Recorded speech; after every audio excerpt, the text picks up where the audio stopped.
Hello, Frida. It is a warm, beautiful Sunday in Alameda, California. And it is also the first day of spring, which, if you're seeing this, that means you have officially survived this winter. So, what a beautiful day. I'm just hanging out in the apartment, enjoying the warmth. My neighbors are out enjoying the pool and the jacuzzi and the cooker. It smells like, I'm thinking maybe baconated cheeseburgers is what it smells like. I missed my invitation to, perhaps.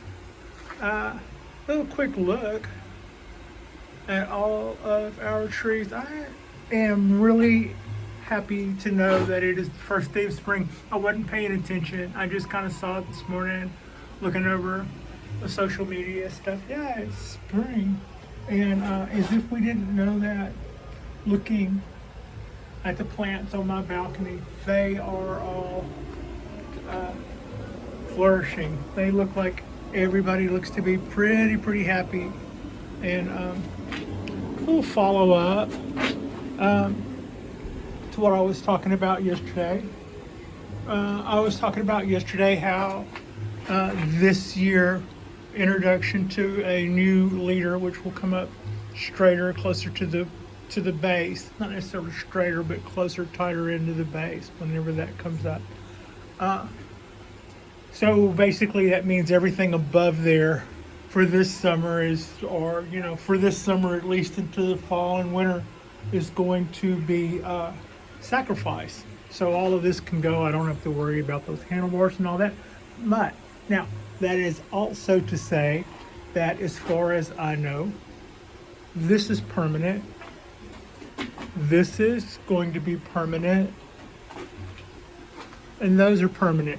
And I say that, I'm not 100% sure, but in theory, right, we let this go, we let this blend into that, and maybe it gets a little bit taller up in here somewhere, and then over time that begins to taper out. But in order to do that quickly, we may find that we are constantly re-chopping our growth at some points, letting these bases get big, and whenever they start to slow down a little bit, cut them beyond that, take the next branch, point that up, because those will grow as a leader. That that much growth for this is just since last August, right? And this spring, just since now, has gotten that much. So it might be that when these things slow down, we're going to chop them again. Not so drastic as what we'll be doing this year. And to that end, I should treat, but however, if we're getting good growth through these all the way through, we might want to go ahead and start setting our primary branches. Like I've started to do here. That one's cut off so that when it bifurcates out, we'll get 1 into 2, 2 into 4, etc. But that might not be such a big deal on this if we're going to be constantly cutting it and letting it start over new, because we think the new growth travels the most energy up the tree, and we've got a lot of healing. This is going to be a several year project, and this one is already a year or two into this, and I'm about to chop most of that off. So this was a year into it, and that's going to be the longest piece of those two. But this much of it, as far as I know, is permanent. This is our new leader, and I should probably treat that as permanent. So even though this is our, even though that's our sacrifice, as mentioned earlier, I should watch my P's and Q's when it comes to this one, and this one, and this one. So, and by P's and Q's, that would be to say every other branch, and then we get rid of handlebars. Like I've got a handlebar here. I need to make a decision as to which one of those two to clip. That will cause a big knot part of the tree there that we're not going to want to be there. Trouble is, one of those is in a good location and one of those is redundant. Which one? Well, in this case, this one is also very close to this one. So if I had to make a snap decision as to which one to get rid of, I would say keep this one, get rid of that one, and that'll give me every other limb. I always just kind of try to act like there's steps, you know? You should be able to look somewhere and kind of see where their little stepping stones, like a little step, a little step, a little step, a little step, and then you just keep kind of going around and up. And wherever you see something that is straight across like that, one of them has to go. And since this branch is awful close to this one too, my decision will be to get rid of that one. And wherever else I see those on either one of these tops, I need to address that. I've got one of those, for instance, happening right here. I've got two coming out of one spot that I didn't really pay attention to yesterday. And I've got about three situations right here. I've got bicycle handlebars, which is what we have straight across. I've got two branches, make that three branches coming out of one spot right there. And this one is too close to this one.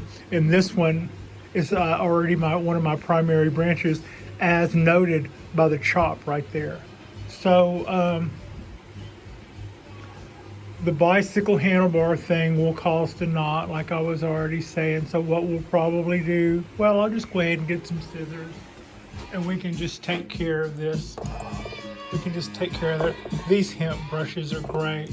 I did a little brush from there down and then from there back because I was beginning to see a difference in the it just had a funny taper to it, so I brushed it all down to the edge and then brushed it back, and I think it all looks a lot neater anyway. That was kind of a quick change of subject.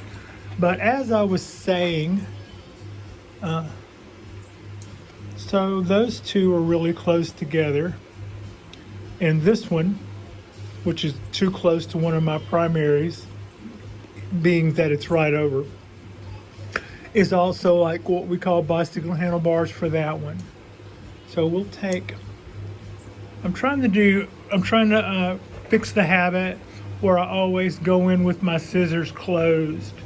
It's not such a huge deal here, but when it comes to like the Japanese black pines, whether you're dealing with scissors or tweezers, it helps if you go in closed and then at the last minute kind of open it.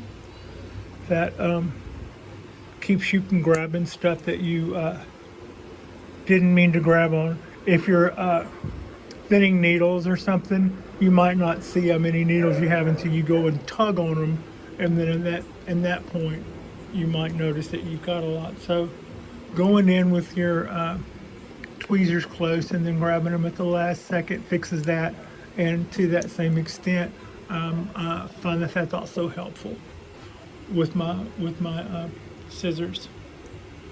And so cleaned that down. This could have been some nice secondary branching, but it came in so close to the base that it's a competing branch, so I took that out. We're not going to do much cleanup. We are only going to clip those things that show up in 2s or 3s. Kind of a continuation of the video we did yesterday, I know, but I didn't. I showed the reasons why I wasn't worried about that so much on one of the other leaders, but I didn't really address the fact that that does mean that I've got 3 leaders that I do have to worry about. So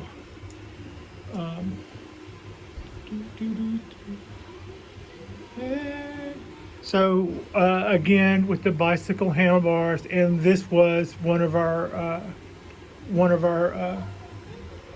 some of the base to our structure, some of our foundation branches, as denoted by the chop there. So if one of these guys has got to go, it's not going to be the one that I spent time growing last year.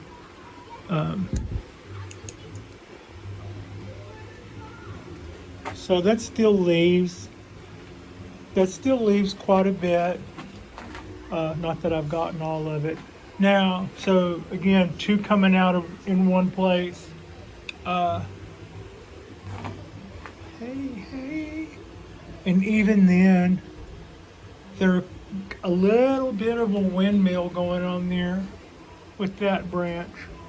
Tell you what, for right now, I'm going to take out the big one and leave the smaller one of the two. Also, this one is coming out.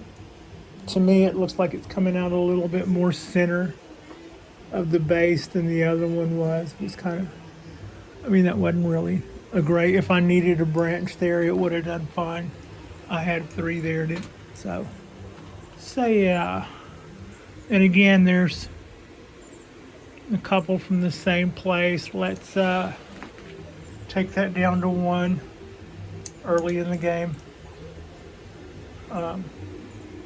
And we're not deciding whether or not they're in a place that we want a branch. We're just deciding whether there's more than one coming out of a spot, and if there's more than one coming out of the same spot, we will clean that up to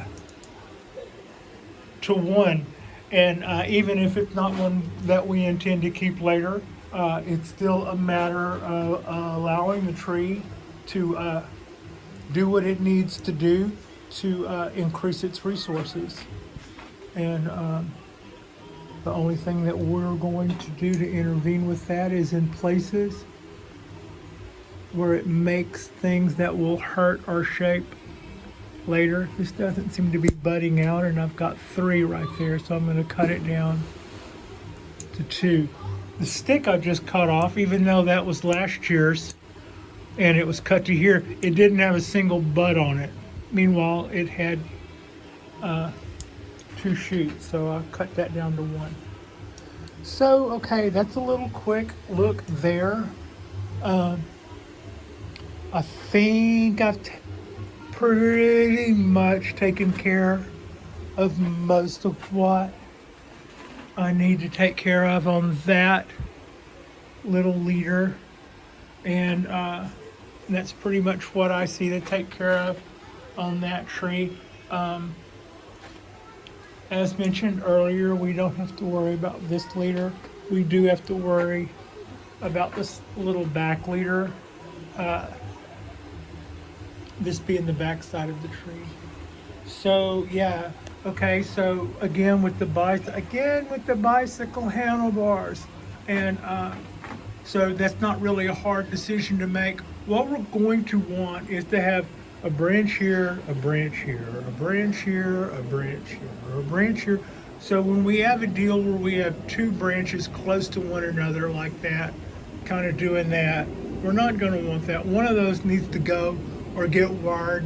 You know, like if we were hurting for branches or we needed to fill space, we could throw a piece of wire on one of those and take it a different direction and make it, you know, into a comb over or whatever as needed.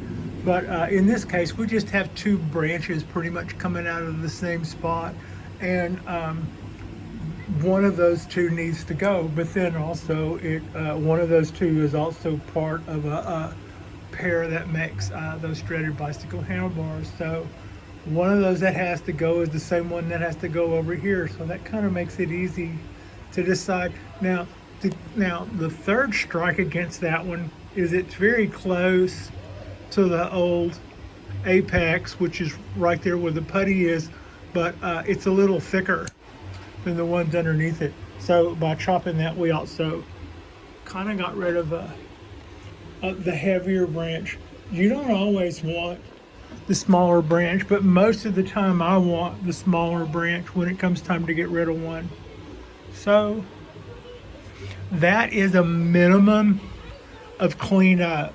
Nothing that we cut off was based on whether or not we want a branch there later or not. It's only based on whether or not we had too many in one spot. And This stuff is little enough. Let's see if I'm showing you something. This stuff here is small enough that I can give it a minute to decide which one is going to be our guy. Same with any of the other little green little pieces of lettuce, just starting to just ever so slightly sprig out of there. I can let those go for just long enough to let them, you know, you don't want to back a wrong horse. You don't want to cut too off and then have one go back and curl up and die or something. So that's lessons learned there. Also, as per what I said yesterday, stuff that grows straight up and stuff that grows straight down. Cypress trees do this thing where they will sometimes send a branch not straight down, but you know, coming down, and they're beautiful. They look like it's handing something off. They're so delicate when they do that. I'm always tempted to keep those. And I've also seen some people, when it comes to the oak trees, they'll take or keep those straight up branches. I'm not planning on keeping anything that's straight up on this oak, except maybe that guy. And even then, I'm planning on taking it. Why don't you break that branch while you're showing people what you plan to do with it? No, I won't. But I plan on taking that out that way, maybe put some motion in it. But other than that, that's all that's going on there. This little guy's coming straight up, so we'll give it a clip. We have our little twosies going out the way we want it. And that's about that. That's about all the cleanup. I think I'll probably see something in a minute that I missed, but that's about, let's see, there. There's no there. We'll take this one. Okay. So that's bang, bang, bang, bang. All right, that's not bad. You can see, I think my little wires here were about, my little tops yesterday when I did a video were about here. So I think we've done about that much. I actually grabbed it about an hour ago right there and did one more little, and those are still just guides. If I tried to do any more than that, all that daylight in between those, if I tried to do any more than that, I would likely tear something up. But I can still keep these guys going exactly straight up. I just grab them down here where I know it's safe to grab them, and then grab the top of the wire up here, and I can kind of push or pull that and get those tops to go any way I want them to. They don't come that straight. They don't go that straight on their own, almost never. You see the thing behind it, what it's doing. That's kind of like left up to its own devices. But anyway, I'm not gonna do anything with that. I am totally cool with that being a huge bicycle. Like I said, everything from here up, as of like, or maybe from there up, is going to be sacrificed next year. This makes for a nice transition over to our oak. You can see my wiring job is starting to bite in a little bit there. Not at all concerned with it. These things make cork pretty quick. What I'm mainly concerned with is losing these bends when I take the wire off. So I'm going to let the wire bite into there. Right now, if I tried to take it off, I would take out buds. So even some of this, that might be redundant. Like some of this guy was debating pulling that yesterday. And I decided against it. I would break something, or I would tear off buds. Otherwise, I'm not concerned with it. What I am really liking is all the branches that are coming out everywhere. And this tree, like my cypress tree, I am going to make sure, well, this one is a little different. Anything that comes out of the base of this, I'm going to prune back or rub off. Same with my coastal oak. All the little shoots that try to come out on that, I'll rub them off. However, all the shoots that come out on the branches, I'm going to let them go.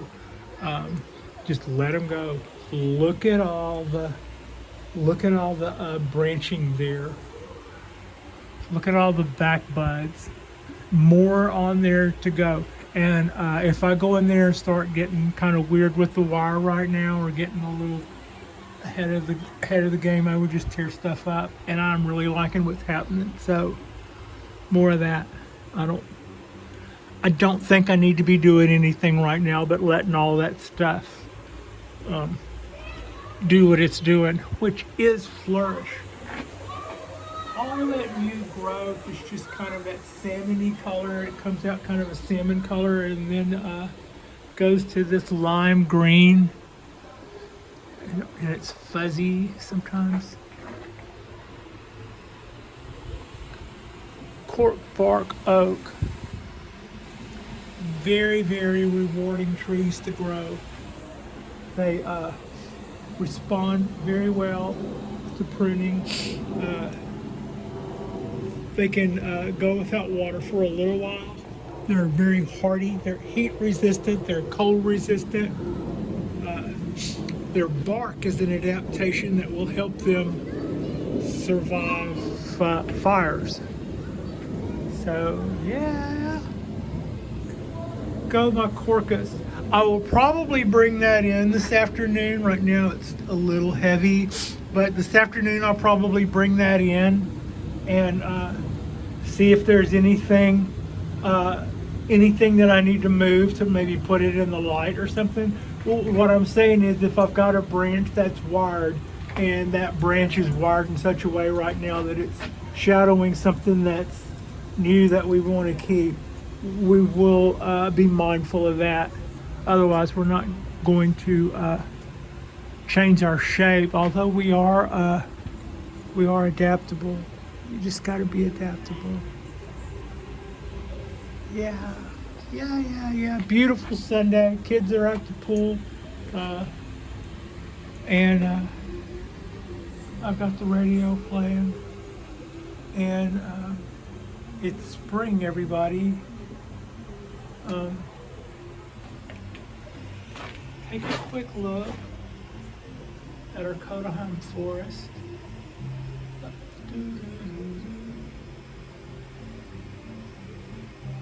I'm loving the way that's coming out.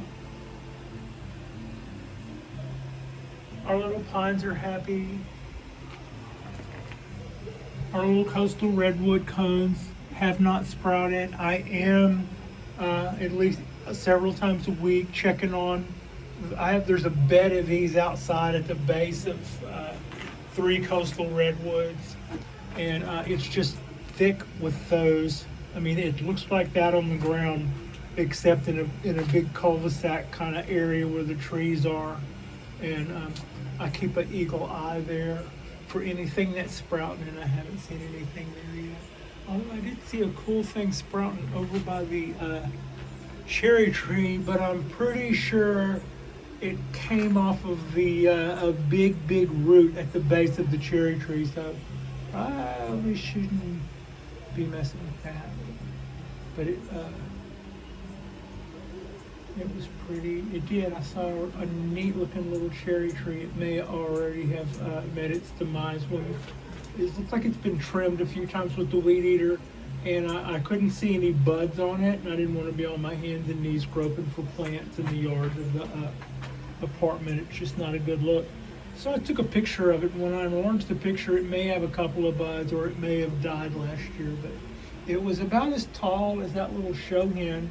And it's coming up out of the ground, but it's also where a huge mound of roots for that cherry tree is, and I can see where other little things have come up along the way from that root base. So that's something I didn't know about cherry trees. Also, I don't know how long it takes those guys to bloom. Do they bloom if the seedlings bloom?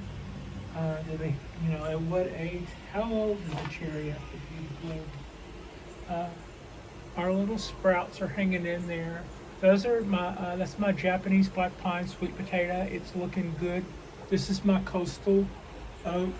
It is just filling out all over the place, and I'm really excited about that. We went through our little dieback period last year where I had to chop some pretty big stuff, and the stuff that I had to chop had been styled and maintained by somebody whose game was a little above mine, so it was really intimidating to go, yep, that's black, it's got to go. So I'm glad to see that it's making new choices, and hopefully my restyle will be, well, my restyle will be me doing what I can plainly see was done before me. So I liked it. I liked it before we caught something. I'll like it again. I mean, I already like it. Look at all that stuff on there. And by stuff, I mean all those shoots and all that new growth. It's filling out pretty nice. I'd like to see, you know, more in the obvious areas, but it's early in the spring yet. I bet the tree will notice those little bare spots and put some stuff out there pronto. My wisterias, my 3 bonsai or pre-bonsai wisterias are all just really lush and green. I'm probably going to bring one in this afternoon and enjoy it a little bit. Those are my Japanese wisterias. This one is 2, that's a fusion, but I believe they're all 3 the same species of clone. And the one on the right is the one that I've seen bloom now 2 years in a row. The one on the left didn't bloom. Although I cut it back, I might have actually cut off the ends that were the blooms. Either that, or it just didn't give us that. So, you know, maybe next year. You can see there's also some, I don't know if you can see actually, there's some wisterias down there. I keep them watered. They've got their little tendrils making their way, collecting light out of the face. That's how they live below the steps, so to speak. I keep them watered, and they're down there growing like in my large containers. The same thing that I have kind of growing on there, you can see that that's a wisteria and a planter, and whatever those pretty little wildflowers are, they came up volunteer, as they say. So yeah, and another quick look at my ponderosa. I am really glad that I got into the ponderosa game. I will probably with a little luck, I will probably always be in love with ponderosa pine. Also, another little look at the Dawn Redwood. It's continuing to flush out with stuff. Come on, stuff. I'm gonna give that another minute. That knot right there tells me that there might be a shoot or a bud coming out underneath that. We can see plenty of buds here coming out on our top side. Everything looks to be the right color. Nobody seems to be having any heat issues with the light and being tiny little shoots. There's more stuff coming out of the edge of our rollover up there, so that's good. I could stand some more options down in here. I'd like to replace a lot of these limbs are a little thick, and they're waiting on their replacement. So come on, tree. There, you can see that cut. You see how that looks just so ironically so straight? Yeah, I actually did that. The first mark I put on this tree was a straight cut, and I brought back and went, what? You're just gonna always be able to see that now, Patricia. So yeah, lessons learned. It's like you have to be careful what you do. Your first mark, if it's absolutely straight like with a box knife, then that's not going to be too good, which is exactly kind of what that looks like. It looks like I just was peeling an apple. Might as well have at the time. I was cutting this part away so that I could grab it with pliers and tear it down. And in order to do that, I kind of took the knife the way you would peel an apple, except with the hand that I'm holding the camera with, and grabbed it back here, went all the way around, and went, well, you're not going to pull all that down, and you just put a very, very straight, absolutely cut chalk line there. And 2 years later, you could still see that straight line. That concludes the Don't Let This Happen to You portion of the Bonsai Balcony. And Trident Maple is still putting out growth, although this looks a little tucked under to me. Broke out my my treatment, and it got its second little dose of treatment yesterday, something I don't recommend, but I kept waiting for the growths to come out and flatten out like Trident Maple leaves, and they just kept staying kind of wilted and tucked in, and I'm like, yep, that's an issue. You should probably look into that. So we did that. We're not expecting any bad issues. Most of it actually looks fine. Keep doing that looking fine thing. And it might be that it just really wants us to warm up, but I don't think so. I thought that at first, and then when I started seeing that and going, no, it's telling you that it has a little something maybe. So I have a lot to learn when it comes to the maples, the Trident maples and the Japanese maples. I haven't had that many issues with my Kodaheim, and with my other Japanese maple that I had, I wouldn't have had any issues, except I did a experiment, and as with experiments, you have to take what you get for results. And like, if you don't want to know the answer, don't ask. So yeah, I kind of self-inflicted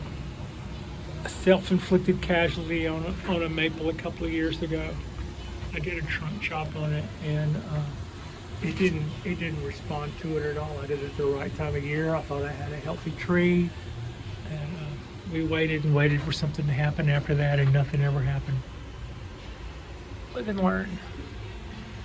So that's pretty much got us. Yeah, I can see where I've got some issues to take care of, some things coming up out of the trunk that I can't get to because it's hanging out off the building. Other than that, I don't really have a lot maintenance-wise going on right now. We're going to do a live and let live on the oaks that are busting out. The maples, I wish I could see more of the trunks of these guys, but I want to see more branching on that. I'd like to see things, move out away from the base of the tree a little bit, to where they didn't look like just little bundles of tiny leaves. So yeah, other than that, there's a lot to love on that. I'm kind of debating as to whether or not I want to prop that up, but part of my voice says allow it to do what it's going to do, and don't be so reactionary. Right now, that's a healthy, happy tree. If I try to stand that up, I'm probably going to break off more roots than I realize. And it's getting its place in the sun. Seems to be pretty happy. So why mess with that? Like I stated earlier, I really hope that you yourself are having a fantastic Sunday. Frida and I are having a fantastic Sunday. I'll look forward to a little science fiction tonight, I suppose. Maybe, or yeah, I think I'll probably do that. Watch a little sci-fi, a little nerd TV for Pat. And I appreciate you, and Frida Reba Darcy appreciates you. Thank you so much for watching. Like and subscribe if you haven't already. Happy spring. You have officially survived the winter. And does it do a little view of my, sorry about that, a little view of my Chinese wisteria, my Chinese sinensis wisteria. Yeah. Thank you so much for watching.